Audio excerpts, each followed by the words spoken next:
ورسول الله صلى الله عليه وسلم يقول كل بدعة ضلالة. Bad manners, and we find that there is a correlation between bad manners and sins, between bad manners and how well our children do. And I mentioned this after the khutbatul Jum'ah, in the Jum'ah khutbah yesterday, and I mentioned this affair after the Salah, that there is a correlation, a direct correlation that I've seen with my own eyes. And I've been teaching children on and off since 1995 as a teacher.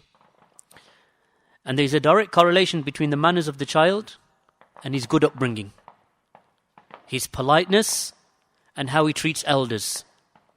The manners, the adab, the behavior and good conduct of a child, and between the results that he attains at school.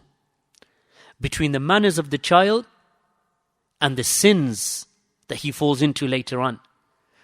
The more well-mannered a child is, the better manners that a child has, the better conduct that he has, the better behavior that he has, then you find that in his teens, the less sinful he is. That's a direct correlation.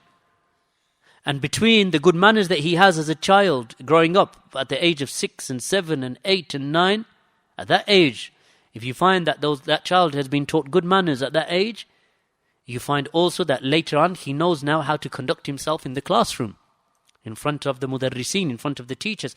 And I'm talking just about general education, not just Islamic education, also secular education. That there's a direct correlation between that and between ultimately his GCSE results or her GCSE results and their A-level results. Because Islam and the way that Islam is, and the manners of Islam and the adab and the character, how it develops in Islam right from an early age, that if they are not corrected in their young years, in their early years, then you see the evil results of that bad cultivation by the time they're 15 and 16. And at that stage, calling someone up and saying, please can you get me Abu Hakim's number, or Abu Idris's number, or Abu Iyad's number, or Abu, Fulan's number, Abdul Ilah's number, or Abu Khadeejah's number. I want to ask him a question. Then you ring up and you say, he's doing this and he's doing that, or she's doing this and she's doing that. You say, how old are they? You say, 17. What do you want us to do at 17? What can you do at the age of 17? Because you neglected them. You didn't teach them even how to eat. You didn't even tell them how to raise their trousers above their ankles when they were younger. You didn't even tell them how to tie their hijab properly. The hijab is falling off as they walk in the street because you never taught them. And then your argument is, I was too tired because I was vacuuming the carpet. Too tired because I was wiping the windows. What about the cultivation of the children?